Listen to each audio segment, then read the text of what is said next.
This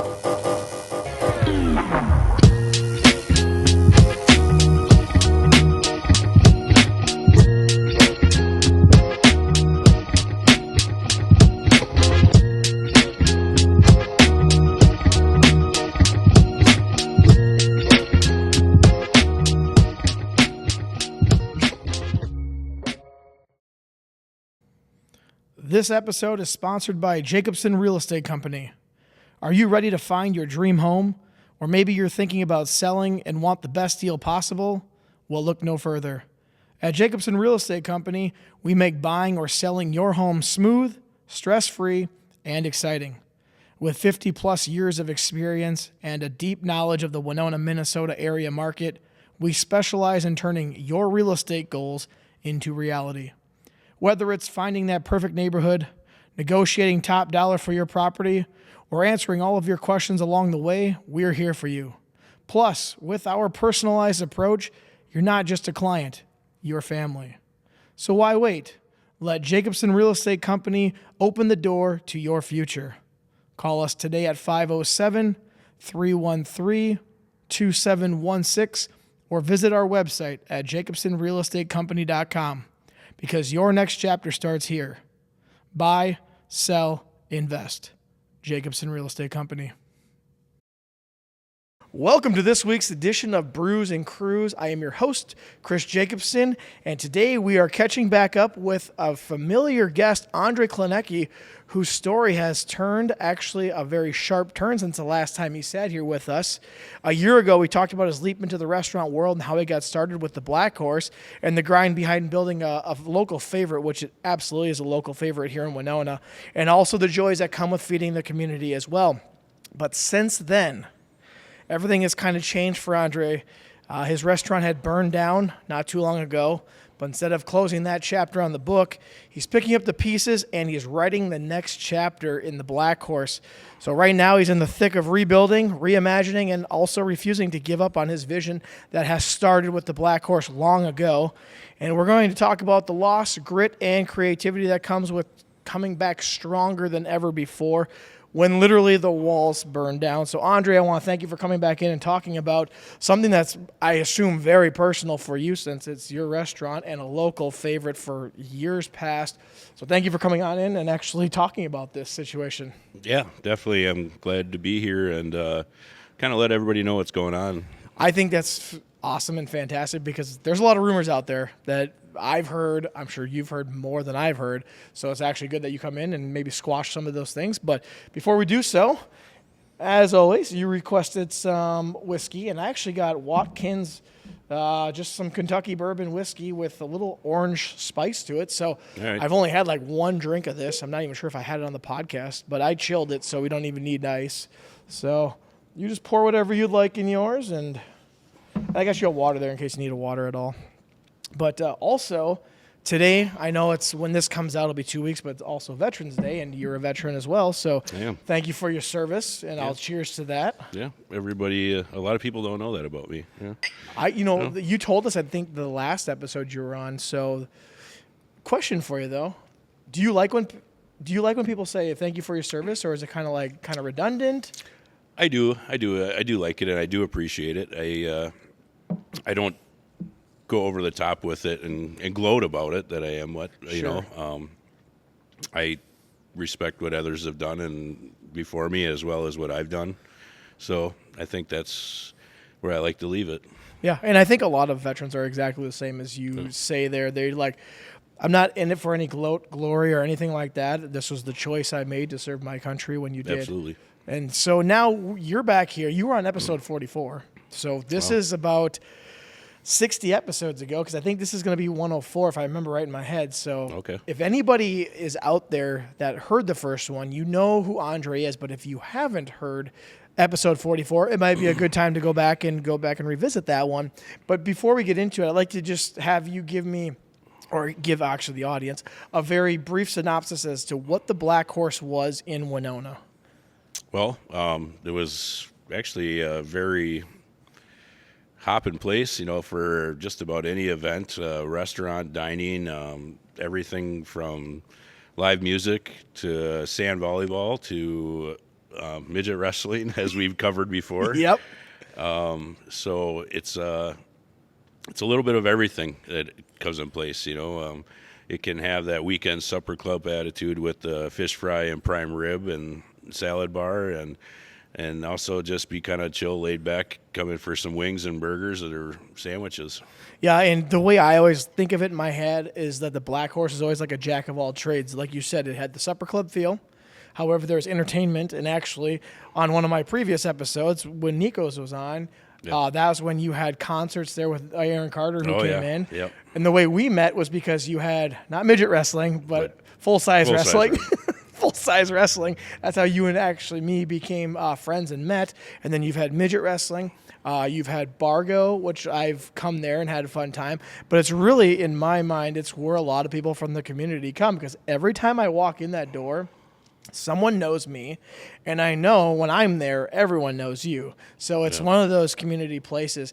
And now, since it has actually had a fire and burned completely down, now what was your reaction when you first heard this is happening? Because I'm assuming you got a phone call and you're like, what the hell? I was dreaming, or I thought somebody was screwing with me, or trying to pull my leg or whatnot. And I got up. I went upstairs and met some officers outside, and it pretty much was sitting back in shock and awe and sadness for unbelievable, and couldn't really wrap my head around it at the moment, and didn't believe it was true. I thought I was still dreaming and whatnot. But it's what a change overnight, for everything, lifestyle, whatever, and a business. And it's been a long road, a long year almost, just clawing my way back, getting ready to start it all over again. What was the date that actually the fire happened? January 17th. Okay. And you were on, if I remember right, I think it was October 28th is the last episode. So we're just talking like 2.5-ish months after you were on, just talking about, the local business and what you've all gone through. Now we have this huge turning point in your life. And if I remember right, you had a friend that was actually renting from you that lived there. Is that correct? Chris, our cook, did that. And he made it out safe. safe. He was gone at the time. Thank and he's the one that actually came back and saw smoke and called it in. Okay. So, and when he was coming home for the night, because that's crazy. So nobody was hurt. Nobody injuries. That's nobody, awesome. thank God. So that's. I mean, that's like the best case scenario. No one's injured. Nothing happened. Material things can be replaced, but people, things of that nature, can't be replaced. So now.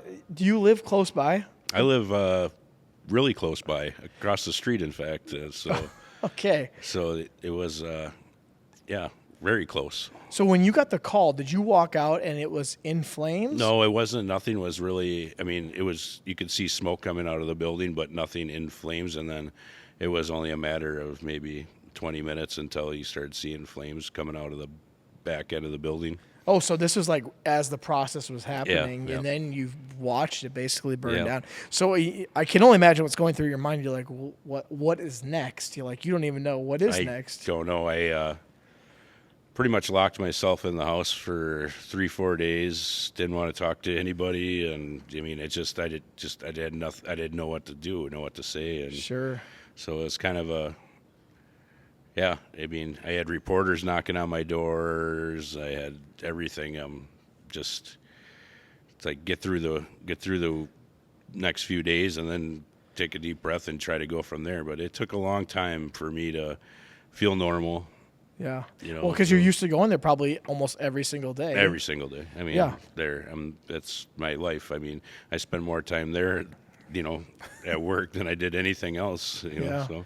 Well, so you said that reporters came and knocked on your door. Did you take any of those? I did not. I didn't want to talk to. In fact, my friend Brad actually, he was there at the house with me, and he goes, "Do you think anybody he wants to talk to anybody right now?" And, Brad Kramer. Yeah, and slammed the door and told him to get lost. So sure, and that's your right to do so. It's really crazy that reporters literally just want to come and put it right in your face and say, "Hey, how are you feeling? What's next?" and all that, and you don't even know what's next. Like you don't have any answers. All you can say is, hey, I'm glad nobody was interested, but pretty much all you could do. And I didn't want any like personal media coverage at that time anyways, and for a while. And I mean, I didn't even like going out in public it probably took me 3-4 months before anybody even seen me out in Winona public, because I just get the same questions drilled over and over and over again, and it just kept bringing up, more emotions that I didn't want to deal with. Sure. So, now, how did the community? I saw a lot of the community members like, "Oh my gosh, this is like a staple point in Winona." How did the community respond to the devastation? so it was fantastic actually. There was a GoFundMe page started, and so many people helped out, and contributed, and we helped with Chris, making sure he had because he lost everything. I had a lot of things too, but Chris was the main point, make sure he had clothes, place to sleep, and I mean, he lost everything except the shirt on his back. I mean, Sure. So that was really important. It was huge how the community stepped up and people donated and helped him out and got, helped him out in a lot of ways. Well, that's the one thing about Winona. Some people like to, kind of shit on Winona sometimes, but when push comes to shove, there's a lot of good people in this community that are willing to help out as little or as big as they possibly can. So that's actually really cool, because I saw a lot of Facebook posts of like, oh my gosh, this place is burned down. I hope everyone's okay, this, that, and the other thing. So I saw a lot of media coverage. And, what's actually crazy is you catered the party for me here last year, the podcast party, like probably a week prior to that happening. It was about a week before that. Yeah, because I think it was like on somewhere in the beginning of January. So you had just catered my party too for the podcast. So now we're moving on. We're past that point now, and I'm sure you're kind of past the emotional standpoint of it. And I know when I drove by to La Crosse, it was so dark going by there, and it looked just like rubble and no lights, and kind of weird because you're just kind of used to seeing the lights on, 2-story building sitting there, and then all of a sudden it's just pitch black. A couple of the volleyball courts are sitting there, and that's really all it was left. So now we're past that point, and now you're to the rebuilding phase. When did you decide, or how did you decide that I'm going to rebuild and we're going to redo this? Well, for a couple of reasons, really. I mean, number one, always, by far number one, is that it's just a big part of my life. I grew up next door to that place. I happened to end up working there for previous owner, then Bill, and then eventually Bill gave me the opportunity to take over, and I ran with it because, I don't know, it's just something that's always been close to home for me, and close to home, not necessarily just, more of my heart than an actual mileage. But Sure. I just that was a big, huge part of it. Number two was if I didn't build, the property was worthless. So it was. I mean, I could have sold the property and got nothing for it really, and then nobody would have been able to build on it. Why is that the properties? Is it because of where the location is? Yeah, it's considered in somewhat of a flood zone area. Okay. Me being that I was there previously, and because of the fire, I was sort of grandfathered in that I could be the only one that rebuilt it. Okay, and so nobody else could have. So you could have sold the land, and nobody could really do nothing. Much with It would have it. been worthless land, and it'd have been just probably turned into the DNR or wildlife refuge. Sure. Or whatnot.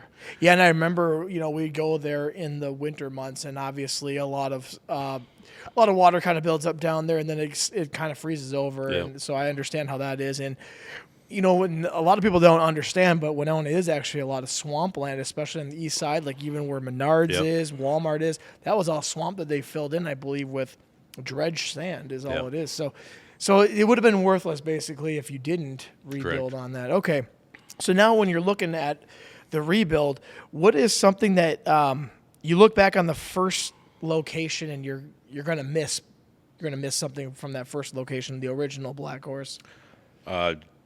The nostalgia of everything. I mean, collectibles and things that we had over the years, events that have been there that are memorable. I mean, it's a lot of it is just the nostalgia of that place. It's been there for, the abstract I have on the property says 1897 when something was first on that property. Yeah. So now you go from that to, 120 some years, It's going to be a completely different look. And now it's going to be a completely different look, but with a little more modern taste to it, Sure. So it's kind of a chance to make something new, something, a 2.0 version, roughly. Let's put it that way. So when you look at that, then, is there something now you're like, okay, obviously the bad happened, but is there something you look forward to redesigning about the place? Efficiency. So the other place wasn't as very efficient? Oh, no. I mean, there was no insulation in that place. It was cold in the winter, hot in the summer. It was and there was just, you'd go to do some maintenance on that building, and there'd be 4 more things you got to fix to fix the first thing you wanted to. So, it's kind of a lot of the things that were issues there before are taken care of now, such as water issues, the parking lot being wet. Everything we have done so far is we've raised up the building 5 feet above where it originally was. Oh, okay. No basement. So was there a basement the last time? There was a basement the size of the building, and it was always wet. Oh, I bet it was. No kidding. Sub pumps running nonstop. So it's kind of everything that I did, even the efficiency of the restaurant, the ins and outs of the kitchens, where things should be. That's what we really mainly focused on this rebuild and excited about. So can make it a more efficient and having great working flawless plumbing, which is always an issue we've had in the past as well. So okay, well that's going to be completely different because I'd never worked there, so I didn't know what the efficiency was like. I just knew where the kitchen was and where the bar was, and I just saw the I don't know, the surface of the thing. I didn't see everything else. I didn't even know there's a basement there. Yeah. But I do remember it was warm in the event center when we would do wrestling in the summers because we would do like a July show, if I remember right. Oh, yeah. But I always liked the heat, so I don't really care.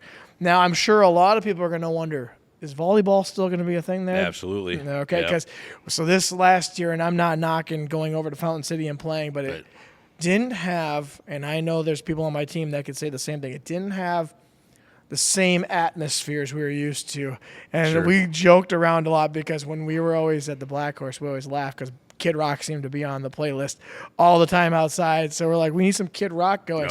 We would bring our speaker, and I'd play a little Kid Rock just because it was funny. But volleyball is going to be a thing still. Yeah, absolutely. And we've actually done we're in the middle of doing quite the improvements with there.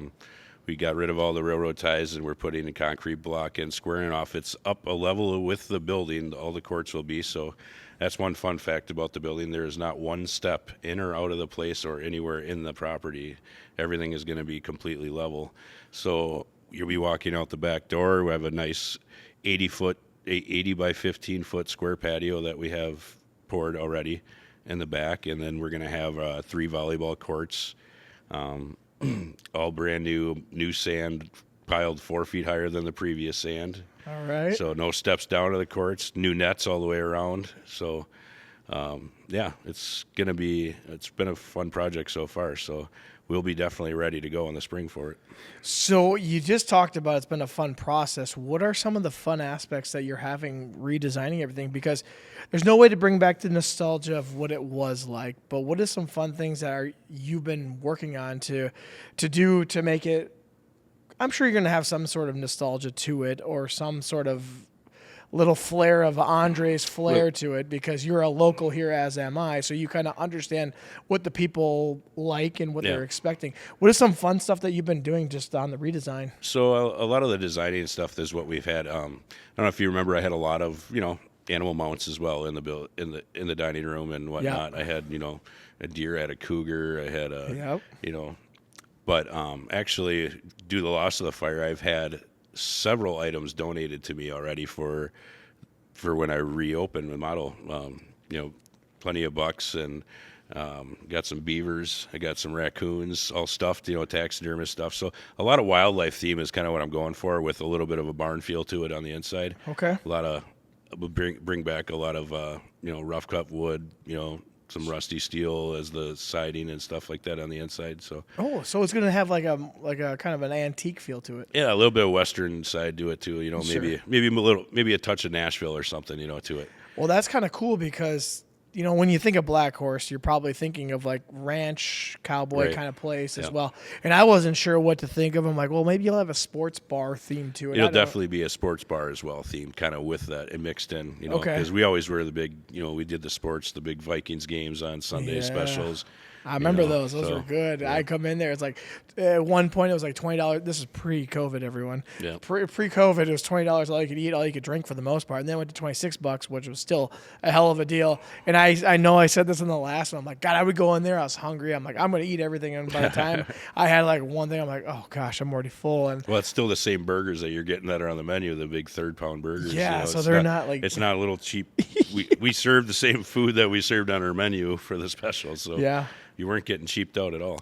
So now, do you think are you gonna have? Do you think you're gonna have a bigger staff now because it's gonna be like more efficient? I assume you're probably maybe gonna have more seating. Well, I don't know how for it'll as go. far as the dining room where I had in the bar area, I will have more seating, but I'm not having the banquet room initially. That could come down the road. I'm not 100% sure Okay. yet. That was going to be a next question, but keep going. But I think we're going to be about 50 more seating than we previously were as far as the dining room. No kidding. 50 more? Like yeah. 50 people more? 50 people more. Wow, so. that's pretty big then. So reason being is we were on our Fridays and Saturdays when we had a full house for fish fry or prime rib, there was always that wait list of about 20 people. Sure, If they didn't sure. have a reservation on Friday, Saturday between 5 and 8, you weren't getting in for 20 minutes to a half hour at least. So, Yeah. Plus, I increased the bar space so people had a place to sit. There's a waiting area now too, and then so there's more places for people to wait while they're getting their table. But with the more seating capacity, we'll definitely be able to suit that. We're going to start out slower with not as much when we first open, kind of ease into it. So Sure. that's kind of the plan right now. So. Do you think you're going to have a lot of returning staff that are going to come back? I I know some of them you said before were, college age people, so obviously they might be gone by this time. Yeah, I had a few of my full-time people that graduated, but I would say about half are coming back. Okay. And I've had several inquiries already about employment for people that are asking for, so I think I'll be fine as far as employment. I got one moving back from Texas. He was a cook, Malik, the singing cook. I don't know if you remember him. But I don't know if I do. I No, remember but- Chris for sure. Yeah. Chris is unsure yet. He's kind of got a new job and he's happy where he's at. So, but if he decides to come back, it's open arms for me. So Absolutely. Well, and the next question I had was, is there going to be a balcony? And I think Nope. you probably told me that they're probably not because you're not sure about the event portion yet. You said it's a Right. possibility in the future. Yep. What does that mean then? So- You could expand? could expand the Okay. building. I had initial build. I had to stay under so many square feet for safety requirements or whatever for the initial build, but I will be able. I could add on if I wanted to down the road, Okay. any direction I wanted to off the building. The initial build was the most important, getting the business up and running, and then going from there. But I'm also in my 40s now.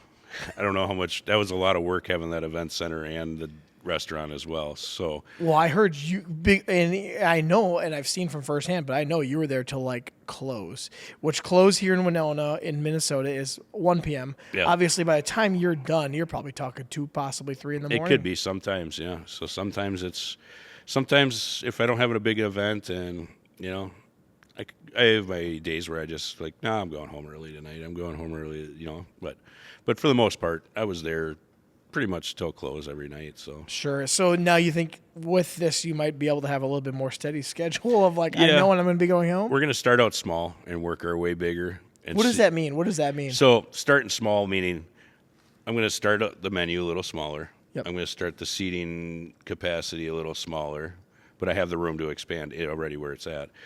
I will expand eventually down there as far as menu and whatnot. I don't want to rush into it. I don't want to open up and get slammed. I see so many places do that where they get slammed. They open up, even if they say it's a soft opening, it's never a soft opening. No, it's pretty hardcore. It's everybody has to be there the first day. So probably the first couple of weeks when I do open, it's going to be either invite only or reservation only, just to kind of get all the kinks worked out. Make sure I want to put a good product out there the first initially right out the gates. I don't want to get slammed, something goes wrong, bad reviews, and from there I'd Yeah. like to start strong steady and then go strong with it. So Well, the way I always know with restaurants, it's like you have to hit 100%. 100% of the time. Like if you have one bad experience, someone's going to go and bash you. Absolutely. But the problem is I wish people would also say the good times that they were there too. Yep. And I'm probably guilty of it too. I only write a review if I'm mad about something that happened in the past. So I understand that. So you're going to probably have a limited menu at first. Yep. But are you planning on having the menus pretty similar to what it was before? Yeah, or? for the most part. There's some more. I've been doing a lot of test kitchens through Reinhardt Performance and Lacrosse with their chefs and whatnot, trying new products, trying new recipes, doing different things, and kind of get more of a modern touch to our menu coming up. So that's going to be where we really there's some pretty cool items coming out there.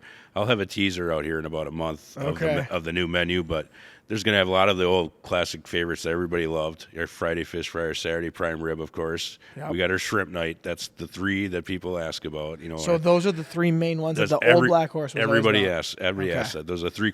When we getting our $1 shrimp back? When are we getting that? And lucky for everybody, shrimp hasn't inflated at all, so we're still stuck on that $1 shrimp. Nice. There's something about shrimp over the last 10 years has never gone up and never gone down in price. So I think we're safe for the $1 shrimp for a while. That's good to hear because I love shrimp. I could probably eat $30 easily and not even bat an eye. So that's kind of interesting because everyone always talks about the inflation, this, that, tariffs, but shrimp hasn't. Shrimp's still the same. It's I don't know. It's inflation proof, I guess. So, sure. Now I'm kind of going down a rabbit hole, but what is like a product that goes up substantially based on beef right now? From the time I've been closed to now, is beef has been really, really high, but I'm not sure 100%, but I've heard shortages of beef and whatnot is the reason behind it. But from the last talk with it sounds like it might be going down a little bit here again. So.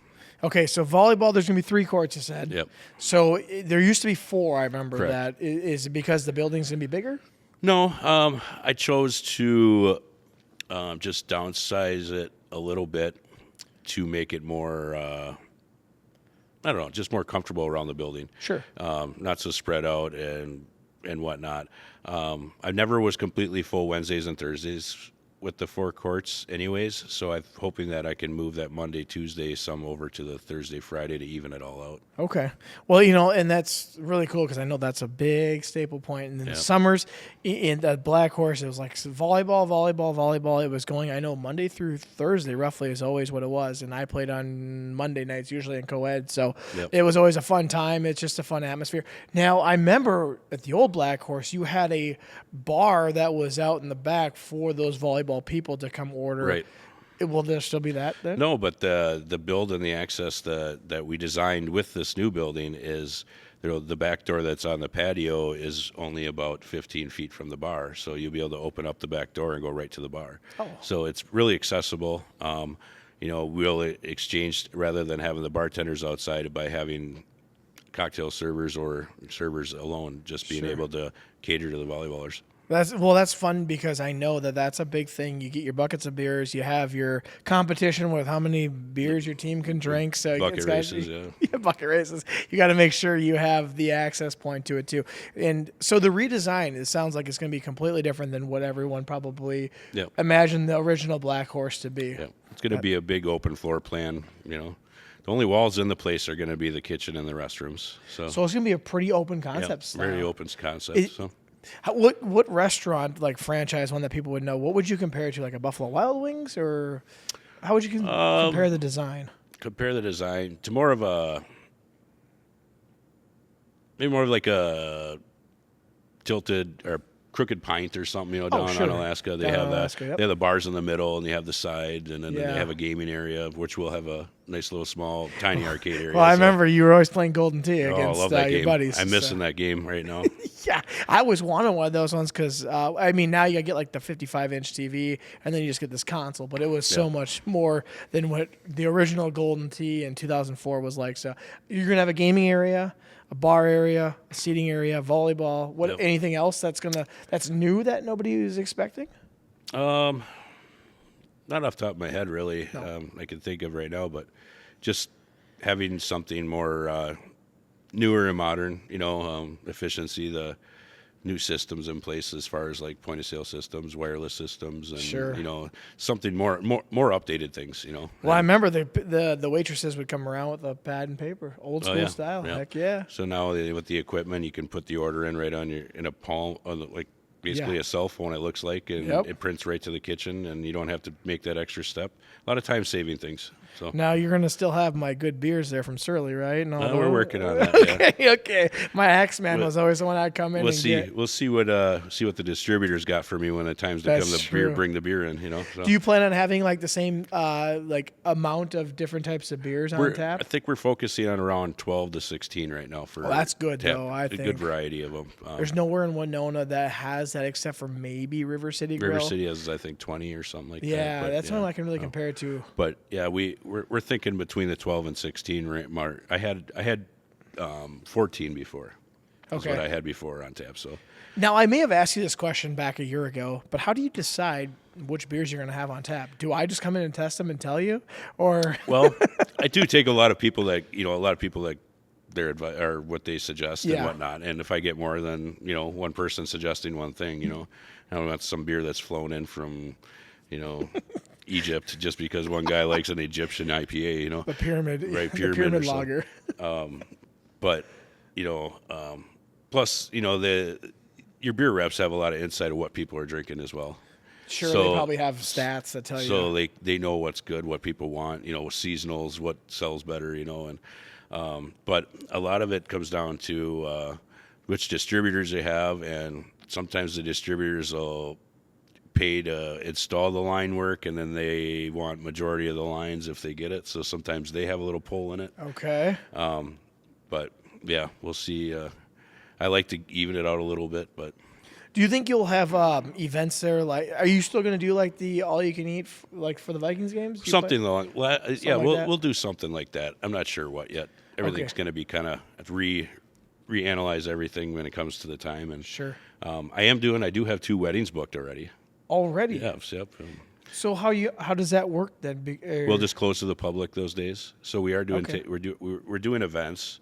We're still going to do events like weddings and private parties and Christmas parties. But Okay, gotcha. I decided that we'll just make that a private event day if the party's big enough, or what. So it's going to be a pretty big size in here. This Yeah, open floor plan is right, going to be yeah. pretty big, where you can host a wedding reception, Yeah. Christmas parties, stuff of that Right. nature. Okay, so for those who are listening, this isn't going to be like a smaller place. It's going to be pretty wide open. It's still going to have the capacity of 150 to 200 people to seat inside. Once Wow. it doesn't look like it from the outside, but it is bigger than it looks on the Okay. inside. So, and if it's set up well, Yeah. you could do it. So what are some of the challenges that you've had so far with the rebuilding phase? Is there any challenges that come to mind of like, man, this was a hump to get over. It was tough. Government. Wow, shocker. Government. Yeah. So everything from the county. I mean, the county was the big first hump. Then it was and now it's the planning, and then getting the approval through Minnesota Department of Health for all your interior and plumbing plans. That's been really the last holdup, and we're hoping that we're right there at the point where we can start working on the inside. That's the only thing we haven't started yet is on the inside of the building, but we're pouring everything outside. But it's mainly, it's government stuff. It's all which department wants this, and it's a big circle between your architect, your plumber, and your electrician, and your man. contractor. It just keeps going in a circle until everything says, okay, finally go ahead. So is it the government of Minnesota State? Yes. Okay. I mean, it started with the county. That took them a little while. They finally got everything going. And then we got building and got things going. And then now it became the waiting on the approval from the health department to do the plumbing. We can't do anything. We can't even put a drain system in inside the building until they go, their plans look good. So they have to come out, approve your plans. And if I remember right, Yep. you're on well and septic out there, Yep, right? yep. So is because of that, does that make it harder then? No, they just inspect them both, make sure they're okay, which they're both passed. It's just the government. It's just everything. The Minnesota Department of Health includes everything that's included around your bar, how your bar is built, how your kitchen's designed. I mean, which direction the tile is going on the floor. Really? Yeah, it's That much? it's that detailed. Jeez. It's quite frustrating because if you're off an inch one way, she can say no. Oh, that You would need be it. so annoying. You got to do this right. And the equipment, they want to know the equipment that you're putting in there before you even have the equipment, which is frustrating because I don't know everything that I'm going to have yet. So Yeah. it's been a really uphill battle the last few weeks with dealing with that, but we're getting towards the end. I feel it. So we're almost there. So What is your projected date that you're hoping to be open by? oh, that changes month to month. What was your first initial one? Initially, if this would have gone quicker, we were hoping by Thanksgiving, but that was best case scenario. Sure. We're pushing probably mid-January right now. Okay. So about almost a year anniversary from the time it was closed. So. Yeah. Well, I mean, so for those who are thinking like a rebuild's real quick, it almost sounds like the government has just as much of their hands in your design as you have in your design, absolutely. which is, I would think, kind of frustrating because you're like, I got this vision, but then they come in and like, well, hold up a second now. I had a completely different vision 6 months ago from where it's at right now. No kidding. I originally was going to move. I wanted to move the building to the big parking lot and then have the courts behind that towards lacrosse side. And they put no, it had to be back because of the setbacks from the highway. So Oh, sure. Yeah, setbacks and all that kind of stuff.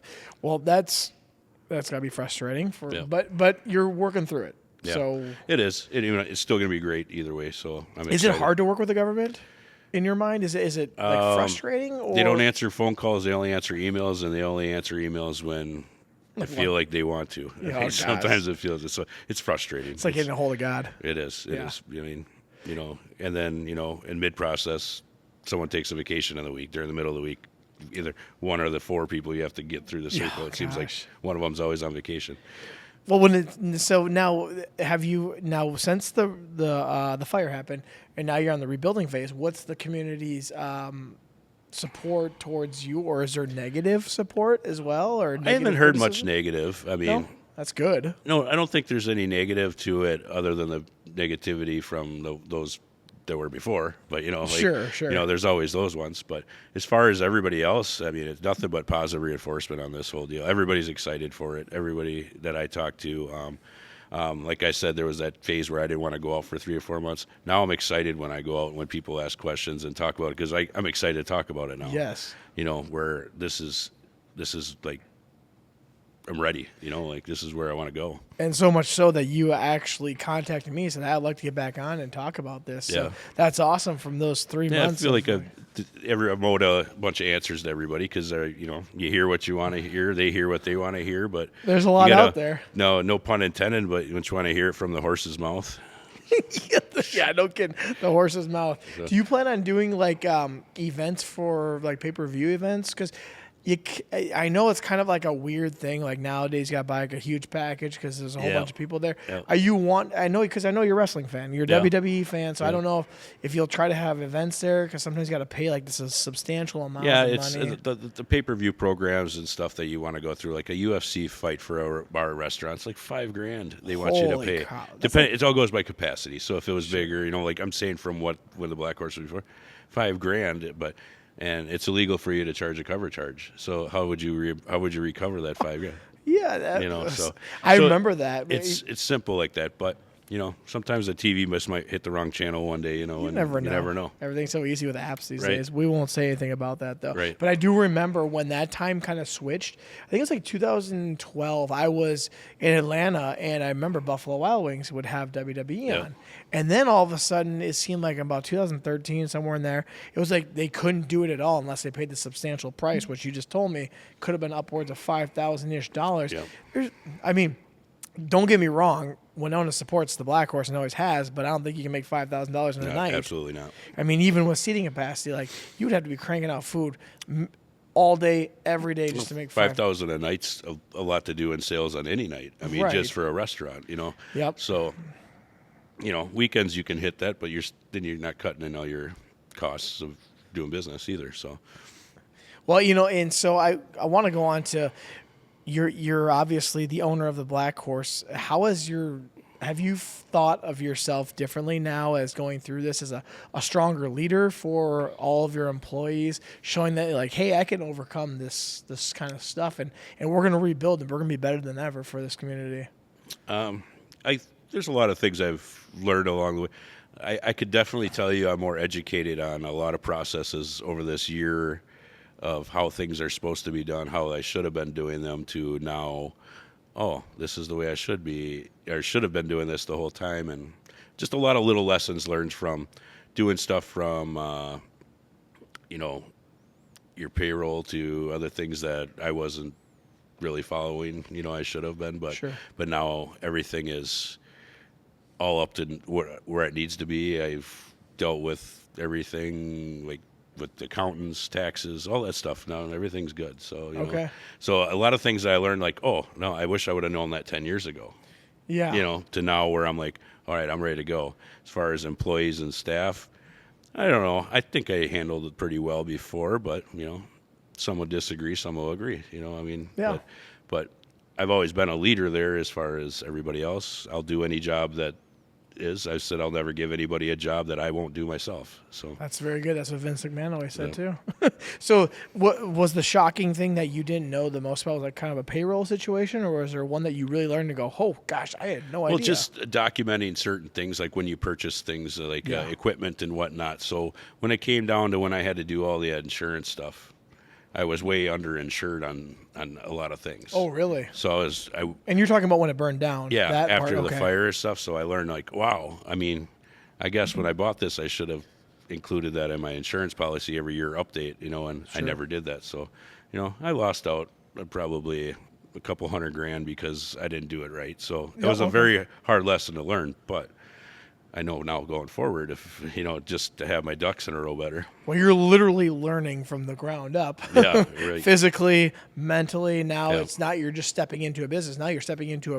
you're stepping into the same business, Yeah. but now it's brand new. And now you're like, okay, almost like a blank canvas. I mean, obviously you think about it as positive as possible, but you're looking at a blank canvas of this is going to be brand new for the community. This is Yeah. going to be something that hopefully everyone gets pretty excited about. And- I know I am.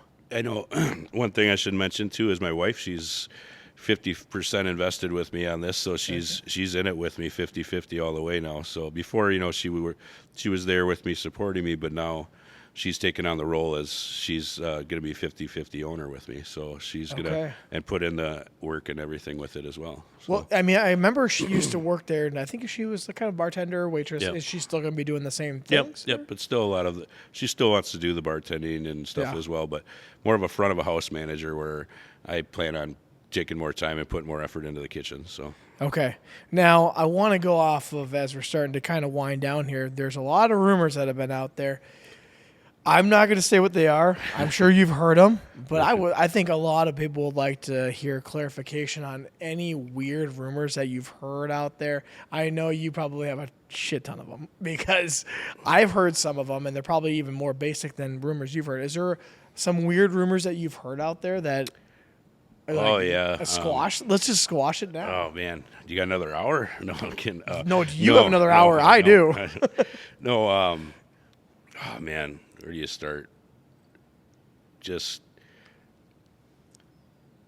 I sold the place. I've given it back to Bill. I mean, it's tough. I mean, it's just crazy. I mean, every day was something new. Off the top of my head, there's just so many. I can't even think straight to see what it is. But I sold the place. I lost the place. I mean, that was mostly the majority of them. I'm like, or he didn't get insurance for it or to cover it, or he's broke, that's why he's not building. But no, because of the process, how long it takes.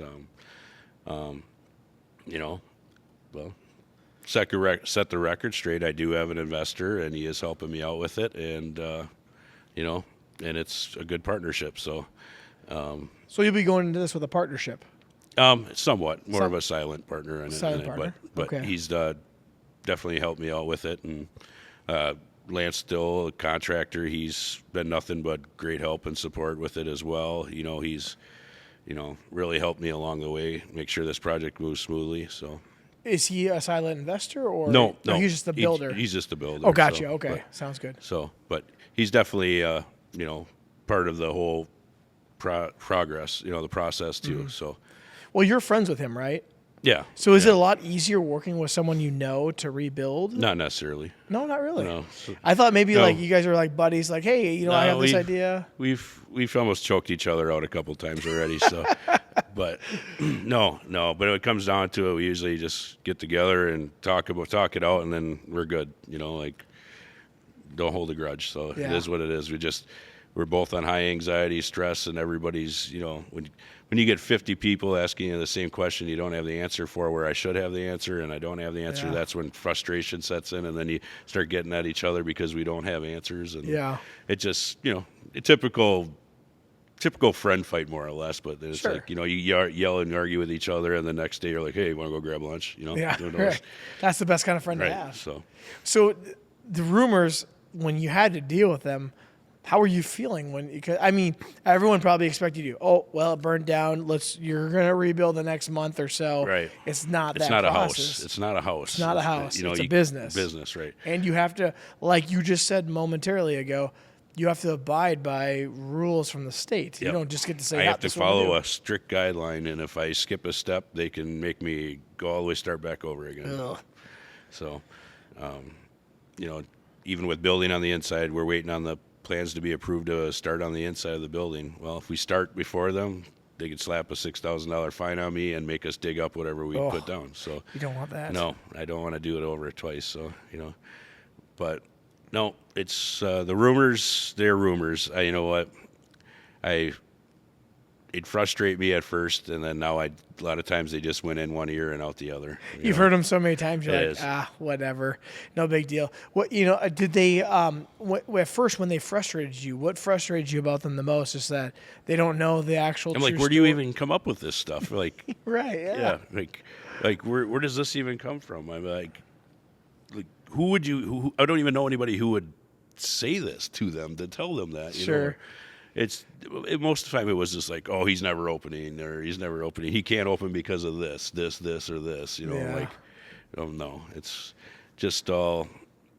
It's a big game of password in this town, and one person tells one thing, and then that story changes every time. So, a lot of that was that too. That is the negative part about a small community. At the same time, where the community comes and supports you, Right. There's the very opposite Right. end that It comes is. and It goes says- both ways. So. It does. It does go both ways. However, there's always people out there that are wanting people to fail, which Right. is unfortunate. And sometimes it's even the closest people around you that want you to fail, which is the shittiest thing about all Right. that. But I want you to keep building because I like going to the Blackhorse. And I know I said it on the last podcast. When COVID hit, you were one of the few places where I could go and get takeout and it was still reasonably priced. And I knew that I was supporting a community member, for one, and for two, I'm helping out the people that he has employed there because I knew them personally for the most part, not like obviously best friends, but Right. I knew all of them personally to the point where I come in, they know my name, that kind of stuff. So I always appreciated that. And so I always like to support. Obviously, we're friends as well. So I like that as well. But I can't wait for the first night back.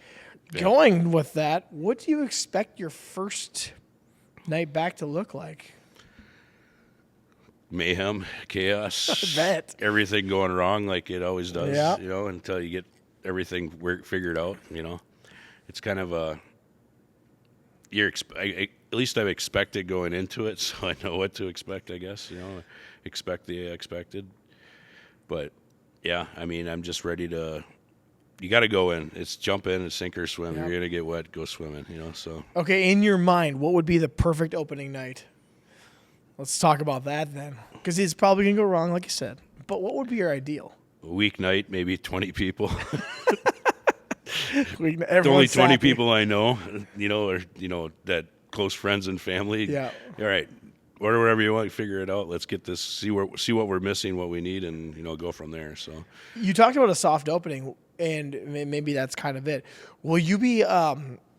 How will you know if you're doing things right or wrong? Are you gonna actually? Will you ask anybody? I'll take constructive criticism. Sure. I've always been that.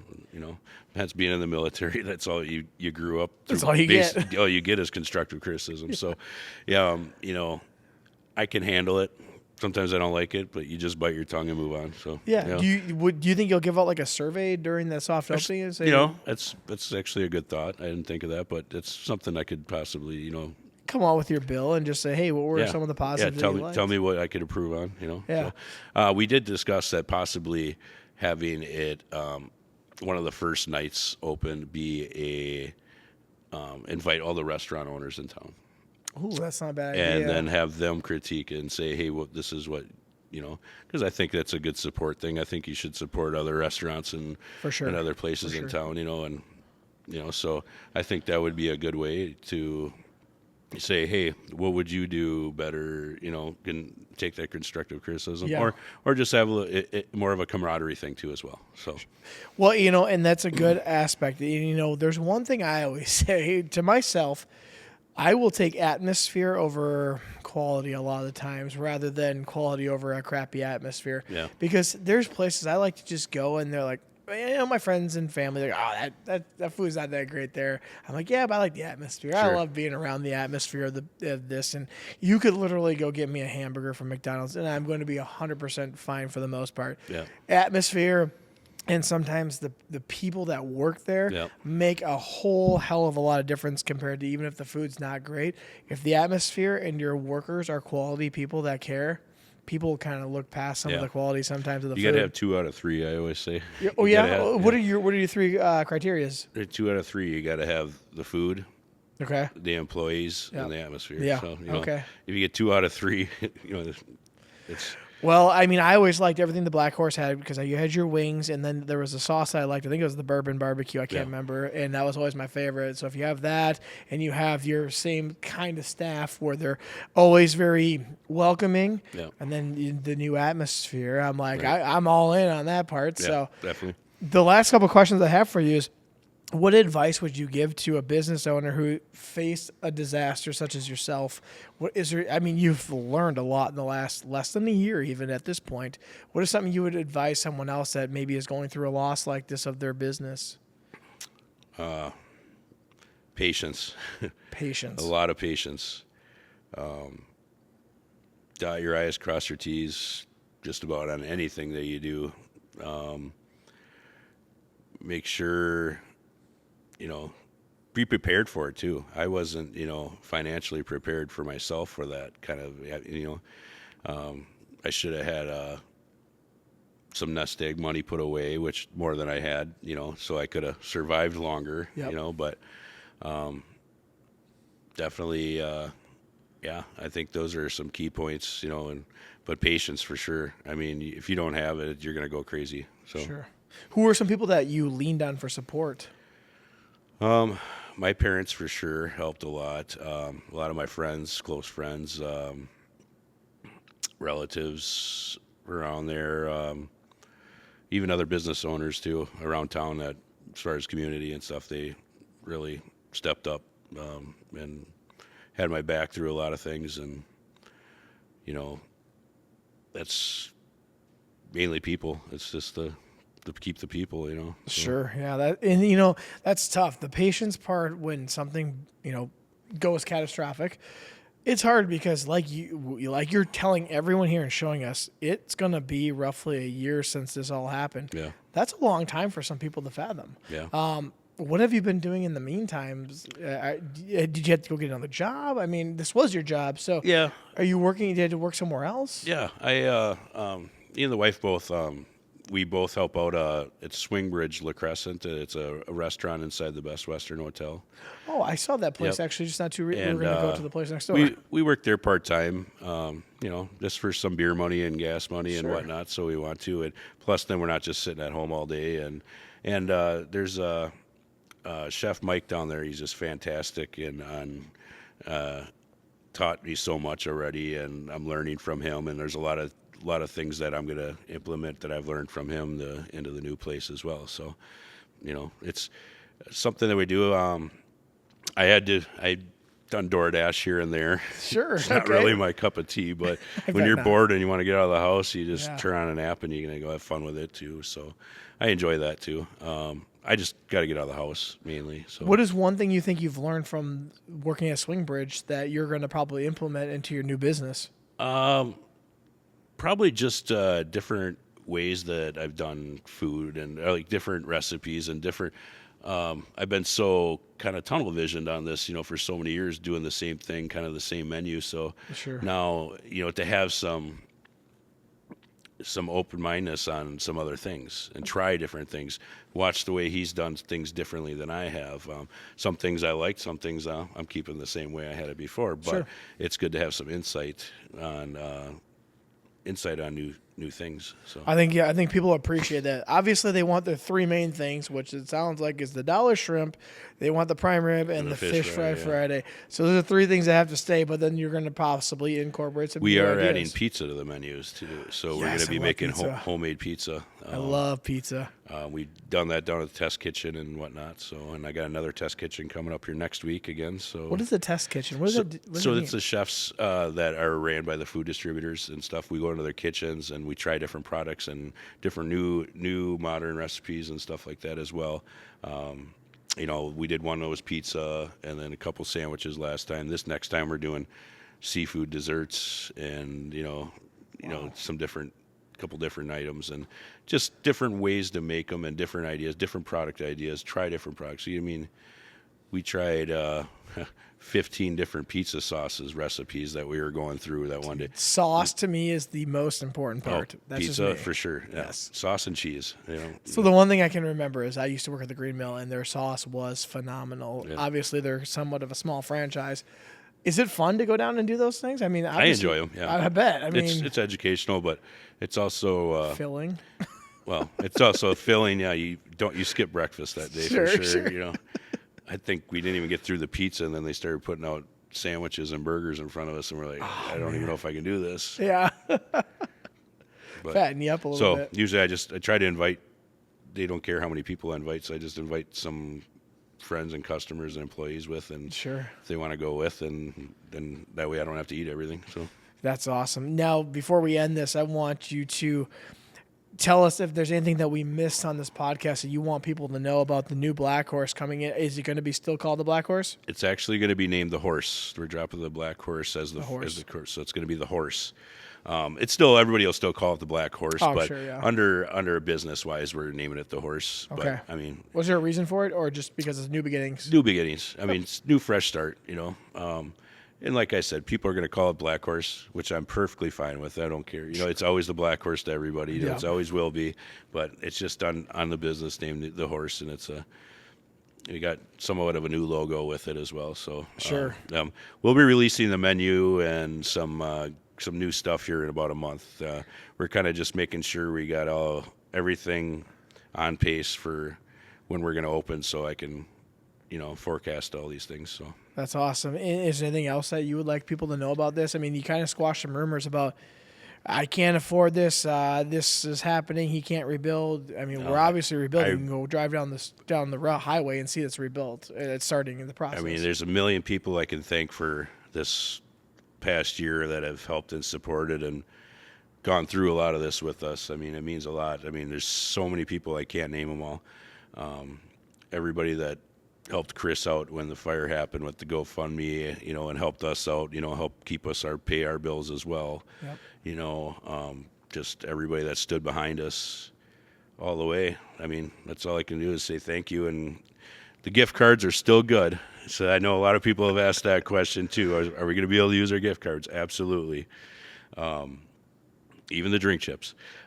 So That's great. don't worry about that. And, yeah, we look forward to seeing you when we open up. I'm hoping early spring.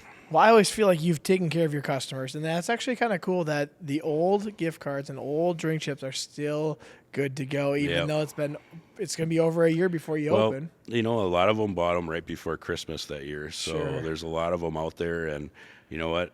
I want to honor them, so That's a stand-up kind of guy. That's why we come and support you. My wife and I, we love coming to the Blackhorse because we know, you're a stand-up guy. You do the best that you possibly can with a place that people love in Winona. And so we always like that. I think it's really cool that you're going to honor the gift cards because there's some people that would just say, sorry, we can't afford it. I mean, no, I'm absolutely 100% for it. So, and what's going to happen is those people are going to be returning customers, and their experience is going to make them say, hey, I'm coming back here time and time again. Right. And I live close by, so I always like going there myself because I always usually go to the place that's the closest to my house. And at the moment, it's River City Grill. And it used to be Blackhorse and River City Grill or Green Mill. So I'm excited for the rebuild and what's to come because we kind of miss our volleyball there. Well, I'm going to say this last summer we played volleyball, but it was in Fountain City. I didn't like the drive, obviously. So it's a little bit nicer. That's going to be a little bit closer. We always like the atmosphere of the music going. There's 3 courts. There was 4 courts going. There's a lot of people you see there throughout the community. You talk to people. It's always been a fun atmosphere at the Blackhorse. I mean, I wrestled there for like 10 years. Yeah. That's how we met. So it's been a really fun time getting to know you for one, and for two, getting to know the history behind the Blackhorse, which not everyone knows about that, especially if they're new in the community. But now it's going to be called the Horse, and it's coming pretty soon. Yeah. You said that it's possible in January, but you never know with the government. You never know as far as as long as this approval. If this approval wraps up, it'll be January for sure. Okay. If it wraps up by the end of this week, but if it doesn't, if it goes another couple weeks, it's just going to push it back. So hopefully, as soon as everything gets approved for the inside build, we're green light. It's going to take 2 months, and we're going to have that place rocked out. So, gosh, I can't wait. I miss going there. I think a lot of people probably miss going there because there was a family atmosphere. When you walked in, you go in there a certain night, and you know who you're going to catch, like Kenneth Grover. Yeah, you know. So, anyways, Andre, I appreciate you coming on in, squashing some rumors, telling us the process that's happening because it's been a long process probably in your mind, even though it's been less than a year at the moment. In your mind, it's probably a lot of stress, a long process in going through the state because you told us that's not the easiest part. And then obviously the emotional toll it took on you, just your business burns down and now you're rebuilding. So you're going to come back stronger, bigger than ever, it sounds like. And we can't wait to come back and support you. And I'm sure the Winona community out there can't wait to come back and support you. Hopefully there's some people in La Crosse that come there as well, and maybe from Rochester and other small parts around our area that come back and support the Horse is what it's going to be called. So we look forward to that. Right. Anything else you want to say? No, that's good. Awesome. Well, for those who are listening, please like, share, subscribe, and 5-star this podcast. If you could, we would love to share because it does help get this podcast out to everyone and anyone. And let them know, hey, we have people coming in from all walks of life, someone online, someone from a restaurant, or I think you call it restaurateur. It's a weird, it's a weird term. Restaurateur. No. Restaurateur, with midget wrestling. And we have so much fun on this podcast. But please like, share, subscribe, and we will see you next week for another episode of Brews Cruise. Cheers. Cheers.